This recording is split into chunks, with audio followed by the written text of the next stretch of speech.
Alors dans l'exercice suivant, on considère trois charges euh, qui sont distribuées sur un carré, dans trois coins du carré, et on va évaluer le potentiel qui est créé dans ce coin-là, le coin inférieur gauche de notre carré.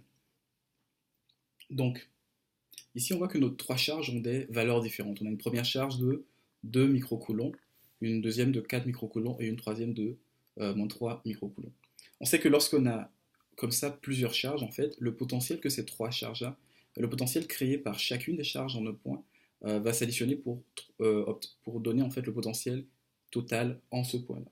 C'est-à-dire que si on calcule ici le potentiel ici de notre point inférieur gauche, ce sera égal à la somme encore, okay, des potentiels de chacun des points ici. Donc c'est la somme de chaque notre potentiel. Okay. Donc l'expression de potentiel ici, l'expression de chacun des potentiels est encore égale à notre constante K fois la charge de chacune des charges ici, divisé par la distance entre chacune des charges et le point ici.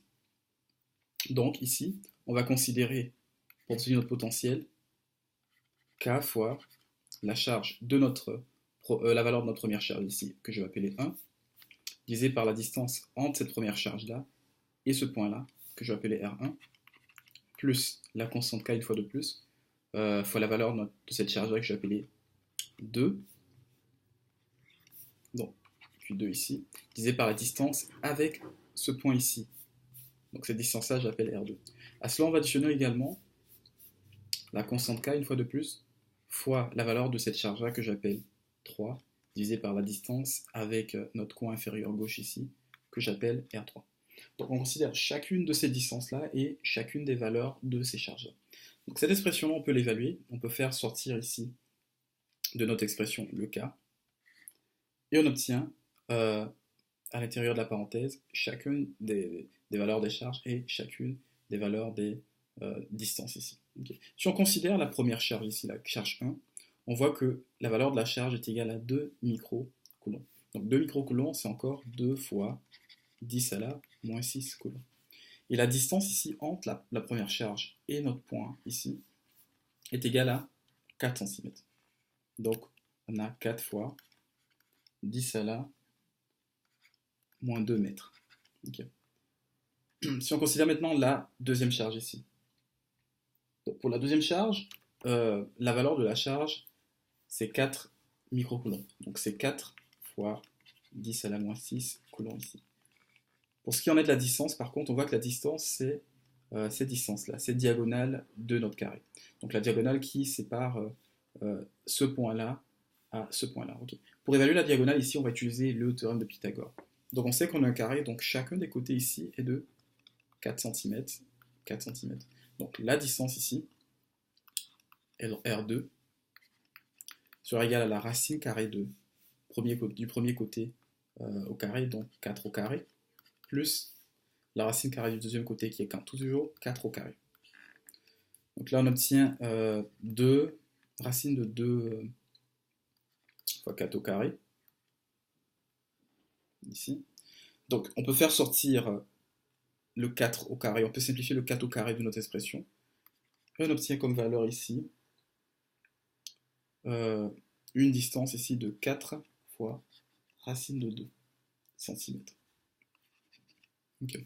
Donc ici, on sait que la distance R2 est égale à 4 racine de 2 fois 10 à la moins 2 mètres. Okay. Si on considère maintenant cette fois notre troisième charge,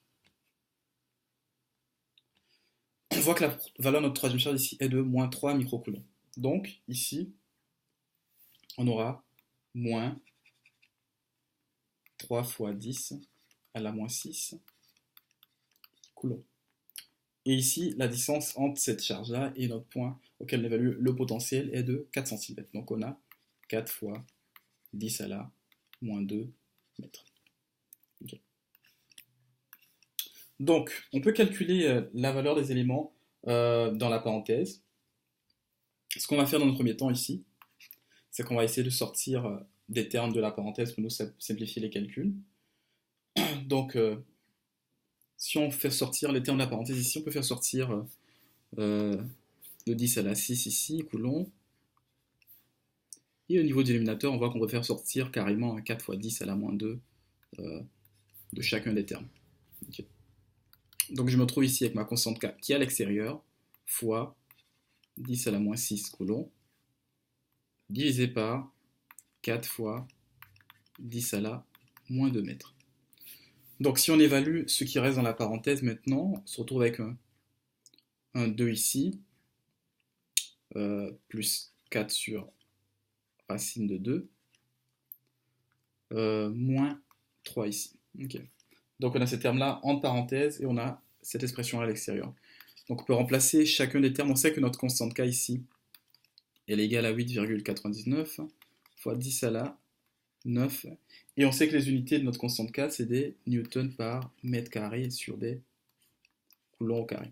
Donc on multiplie tout ça par l'autre expression qui est là, donc 10 à la moins 6 coulombs divisé par 4 fois 10 à la moins 2 mètres. Okay. Donc on peut évaluer le terme en parenthèse ici. Si on l'évalue, ce terme en parenthèse, on obtient 1,82, 84,2. Habituellement, moi, je préfère garder les termes comme ça et les simplifier à la toute fin. Puis on obtient ça.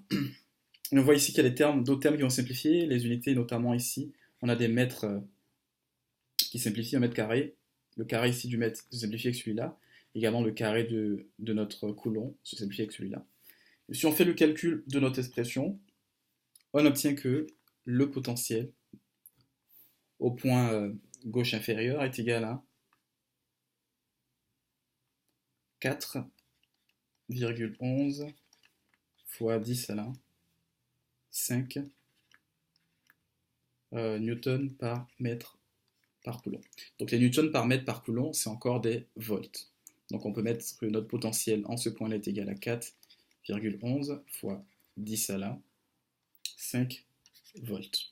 Pour la question B, on nous demande si on place en fait une nouvelle charge, maintenant une charge de moins 2 microcoulombs au coin inférieur gauche ici, quelle est l'énergie potentielle ajoutée par le système? Okay. Donc en plaçant une nouvelle charge ici de valeur moins 2 microcoulombs, quelle est l'énergie potentielle ajoutée du système? Okay. Donc ici, on sait que l'énergie potentielle, l'expression d'énergie potentielle, mu E, est égale encore à la valeur de la charge test, c'est-à-dire la charge qui est ajoutée à un système, fois la valeur du potentiel initial du système en ce point. Donc ici, le fait de prendre une charge et de la placer dans ce point-là, il y a une certaine énergie potentielle qui est ajoutée au système, et c'est cette énergie potentielle-là qu'on va évaluer. Donc par cette expression, on a déjà la valeur de notre potentiel E ici, qui est donné par 4,11 fois 10 à la 5 volts ici. Donc c'est-à-dire qu'on aura tout simplement comme expression moins 2, si c'est moins 2, oui. Donc moins 2 fois 10 à la moins 6 coulombs, qu'on va multiplier par la valeur de notre potentiel ici, qui est 4,11 fois 10 à la 5 volts. Donc en multipliant cette expression-là, on obtient la valeur du potentiel qui est égale à la valeur de l'énergie potentielle, pardon, qui est égale à moins 8,22 fois 10 à la moins 1 newton par mètre. Okay. Donc j'ai mis newton par mètre directement parce qu'on peut convertir en fait ces volts ici qu'on avait convertir au passé lorsqu'on fait la multiplication par des newtons par mètre sur les coulombs. Et on voit que lorsqu'on multiplie ces volts-là, qui sont des newtons par mètre sur des coulombs, par ce coulomb-là, on se retrouve avec des newtons par mètre. Donc les newtons par mètre, ce sont encore des joules. Donc on aura que l'énergie potentielle ici sera égale à moins 8,22 fois 10 à la moins 1 joule.